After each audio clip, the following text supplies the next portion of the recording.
Well, hello, everybody, and welcome to Watch What Crappens, the podcast for all that crap we love to talk about on you, brovs. I'm Ronnie. I'm not with Ben today, actually. Ben is in the hospital. He had appendicitis, so he had to get some surgery. I heard from his parents. He came out of surgery with a new face and a bigger wiener. So congrats to Ben. We were all wondering what he was really in there for. Seems like that was it. But he came out of surgery and he's okay. And by the way, I miss you a lot, Ben. Miss you. That was sad, obviously. But another thing that happened that was sad was this episode of Southern Charm. Okay. So anybody who follows this show beyond just watching it, follows it on social media or whatever, knows that tragedy strikes this show quite a bit this year. Olivia's brother passes away, which happens in this episode. And later on, Taylor's brother actually passes away, from what I understand. It's a lot of sadness. It's a lot of shit even I won't make fun of, okay? And I'm a dick. I'll make fun of anything, but I won't even make fun of that. So I didn't know that this was the episode. So I just did my notes and was watching as usual. And halfway through the episode, boom, that happened. I don't really want to cover that. But I don't want to skip a week of Southern Charm because I love this show. So I'm going to do half of it. How about that? Okay? I'm going to make a deal with you. I'm going to do half the show. So enjoy that. Okay, guys? So now remember, when I make fun of these people, I'm making fun of them before tragedy has struck them. Okay? I'm not making fun of them during tragedy striking them. This is before tragedy struck. So enjoy this first half of the episode. In the meantime, our hearts go out to Olivia's family. This is just horrible. And we hope she's doing okay, obviously. So let's get to the show.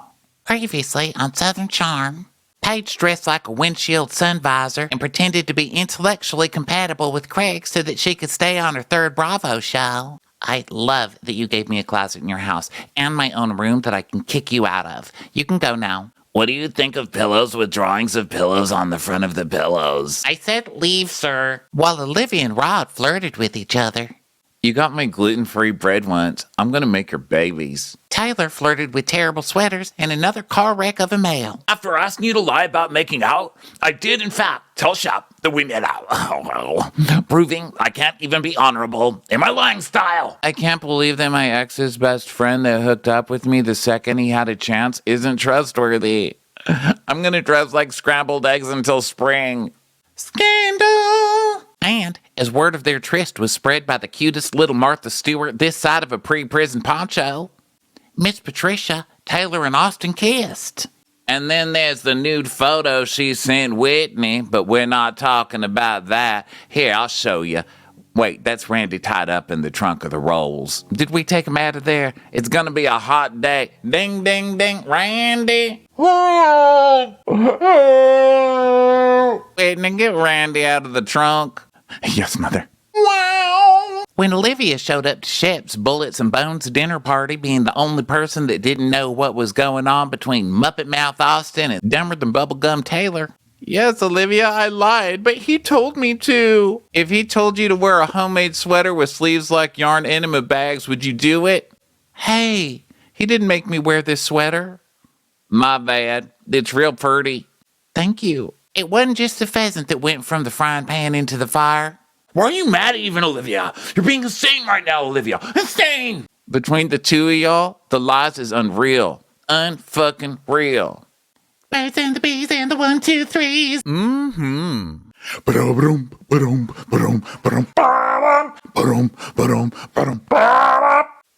Okay, so we open up this episode in really a shocking way. I mean, it was something that I don't think any of us were expecting, I mean, even longtime watchers of the show. I have to give this show credit for still being able to shock us the way that they did with this first scene. It's Venita with her dog. Okay, it's her dog, Charles. But this time, she is pilling a sweater for Charles. She's like taking the pills off a sweater with one of those little pill remover things. And she's not just with Charles. She's with her boyfriend, who's real. I didn't see that one coming. I thought it was like I have a girlfriend in Canada kind of a thing, but he's there. He seems like a really sweet, nice guy and everything. But I love that she's got this guy to film with. And she's got the perfect setup for a relationship scene, which we have not seen Venita in yet. And she still chooses to shoot the scene with her dog. So, and listen, I'd love to judge it, but I wasn't really that mad about it. And it's weird because I totally don't get what it's like making your entire life about your dog. So, oh my God, I love you. So then we go to JT, who I'm not really sure what he's doing on this show. He did start a little mess in the beginning, but now he's just kind of wandering around the Airbnb that he created with his mommy. And so he does that for the whole episode. But in this one, he's opening cabinets with nothing inside and deciding to have some wackiness. And he makes himself a cup of hot tea, but pours it in a wine glass. It's nuts. And it is nice to know that somewhere Patricia is probably throwing things at a wall over this complete lack of manners and civility. Then we go to Shep with his dog. And I'm kind of into a show just about people being alone in their house with a dog. Is that weird? I'd watch. So little Craig is running around. He's got the zoomies, and Shep plays with his dog the same way I do. He stands there like he's in the play crouch, like, I'm playing with you right now, dog. But then I never really chase or move, and neither does he. He just kind of stomps his feet, and then the dog knows that his owner is a lazy fuck who's going to make no effort for him. So you just stomp your feet, and then the dog starts running around in circles, and then stops in front of you again, and then you stomp your feet, and then it completely runs in circles. And then I had the realization that I treat my dog the same way that Shep treats his dog, and I wrote my dog an apology letter. Gosh, I wish I was capable of doing better. Listen, part of being a parent is teaching your children to be self-sufficient, okay? There's not always going to be someone there to play with you. Learn how to run in circles on your goddamn own. I don't get paid to do that. Get a life. Get a job. What have you thrown for me? Pill your own goddamn sweater.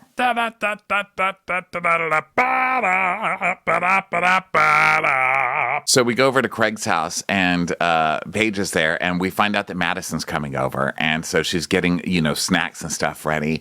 And I don't know if she hates Madison or if this is just a test, but who in the hell would put a plate of donuts out for Madison? I dare her to eat them. It's the ultimate test. Who would put out donuts for Madison? What are you going to get her for her birthday? Tolstoy?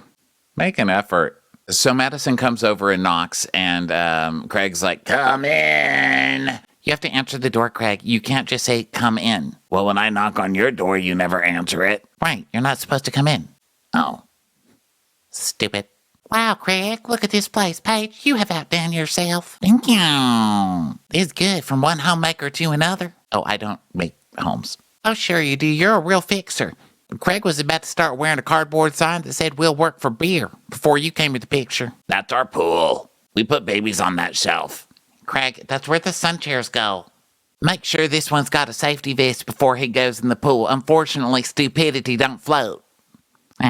Will you come over and hang out with Paige? Of course, when I'm not cooking or cleaning or ironing or planting or watering or otherwise keeping my blue-collar man happy as apple pie, which is the most American thing to ever America. Gross. I know, right?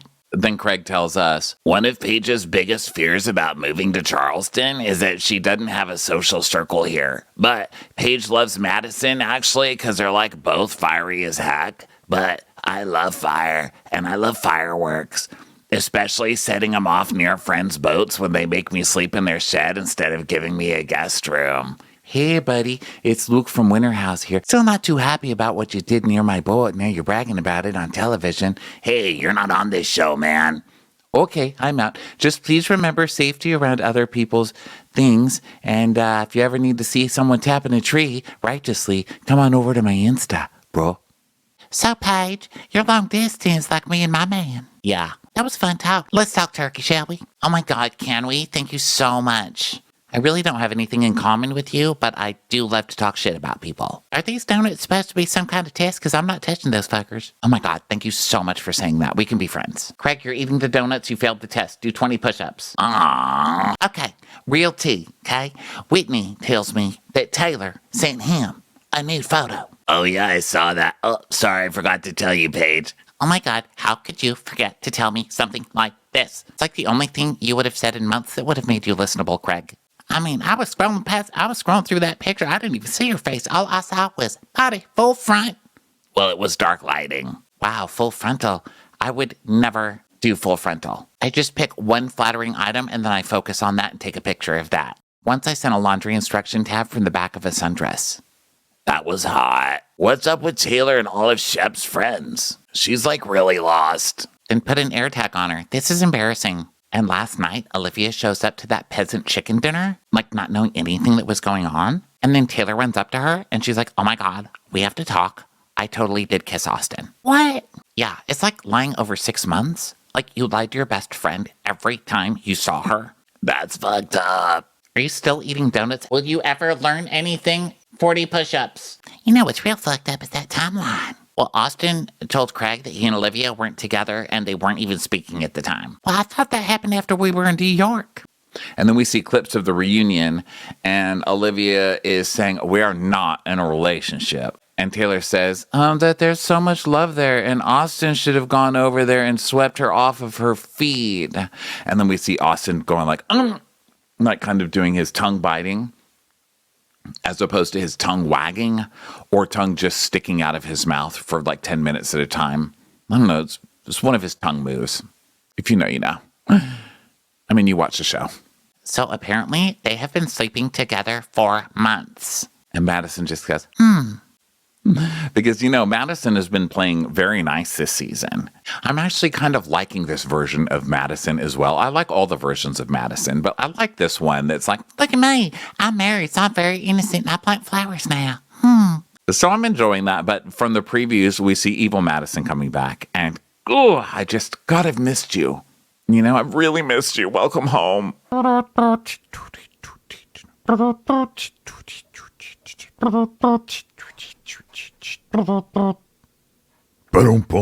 Austin goes to see his parents. Austin's parents seem like total sweethearts, and it is really nice to see them with kind of an appropriate look on their face at all times, because I feel like they have the same look on their face that the audience has on our face whenever Austin comes on screen. They just look like exhausted and disappointed, but still somewhat interested in seeing how it all turns out. I think that's a sign of a good parent. Now, that said, Wendy, I don't have a whole lot more compliments for you because A, Austin. So there's that. And B, you're dressed like leprosy today. Why are you dressed like a biblical disease, Wendy? So their new house is really cute, but they've got those... They've got that kind of modern lighting, which I hope is on its way out, where it looks like lighting has been put in a cage. It's like the first one is a chandelier, but it's in like 3 circular science fiction ring things that are all kind of going over. It's like, you will not escape. And then the light in their dining room is like a kind of a chandelier with one of those little candelabra bulb things, but then it's like in a iron cage. It's like, let your light free. Do we really need to cage light? It's just like a sign of repression, And it's not just them. It's like modern times. Like, let's just let it go. I want free lights. Lava lamps for everybody. Who cares? So Austin's like, so, Mom, Dad, how's retirement? How's retirement going, Mom? You like it?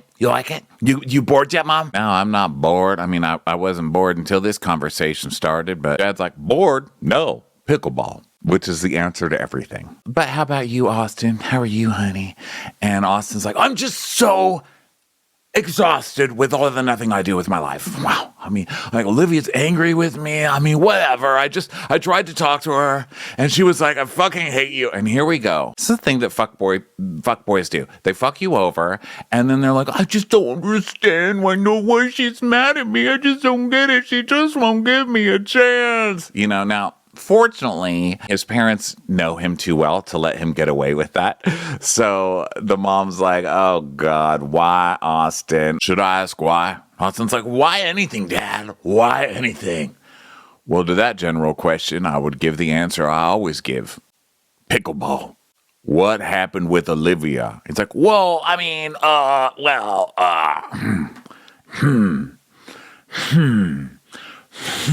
actually...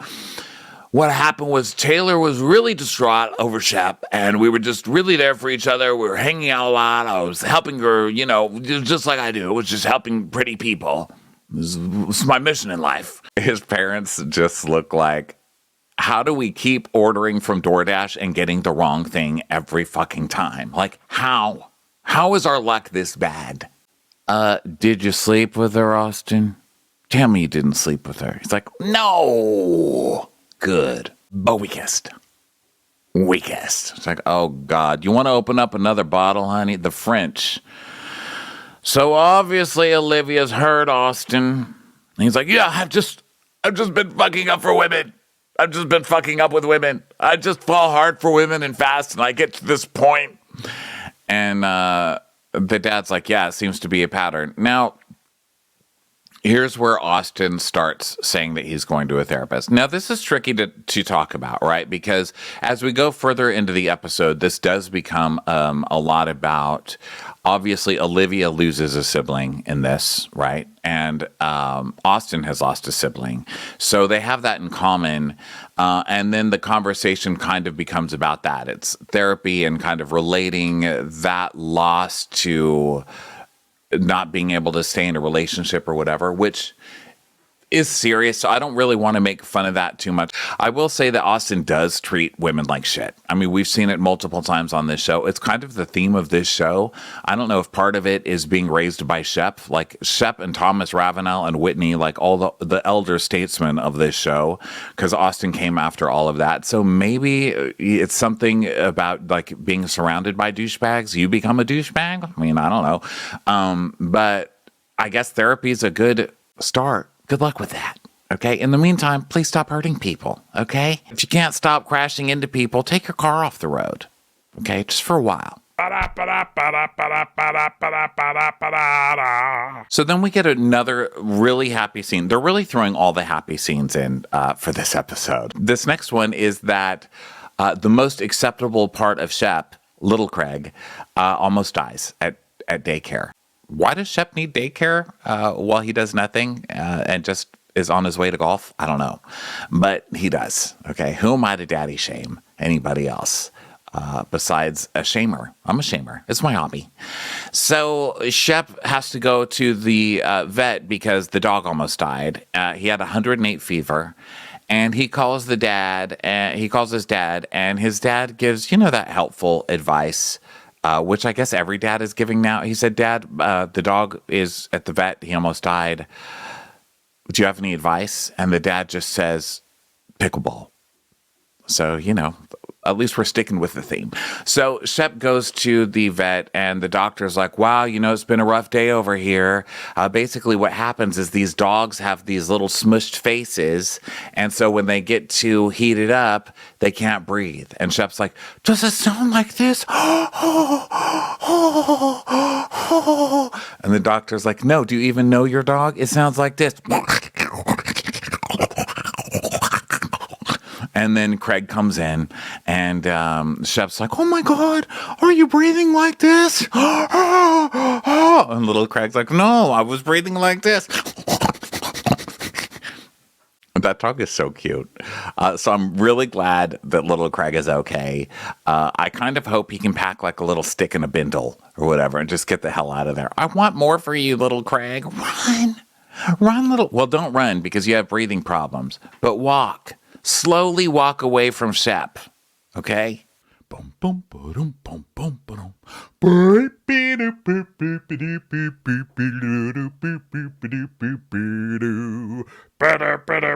So then we go over to JT just wandering around his new Airbnb event space or whatever.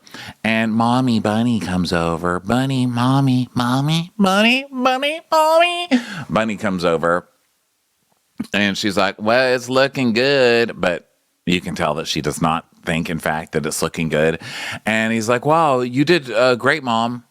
I mean, I was here to help you, right? She goes, you were physically here, I guess. But, wow. What's going on with the furniture? Because I did not pick this furniture, honey. He's like, oh, yeah, I chose it. Listen, don't have a designer come help you. And then the second they leave, go start choosing ugly shit. She's like, we need to change this furniture, okay? Get rid of this table. I don't care where you put it. Do you got a fire going? We can put it in there. She just goes over every little thing. She's like, well, the pillows are fine for a fishing cabin. And he likes it. He just likes a woman with a little jab in her. And so, Peter Pans with creepy mommy energy continued to be a thing on this show. And I have to hand it to casting. They really stuck. It was like men who can't grow up, but not only men who can't grow up with severe mommy issues that are going to kind of creep out the audience, and or parents who kind of hate them visibly. So she moves furniture around disappointedly, and then they start talking about his life. And he's like, I should have a happy life, Mommy.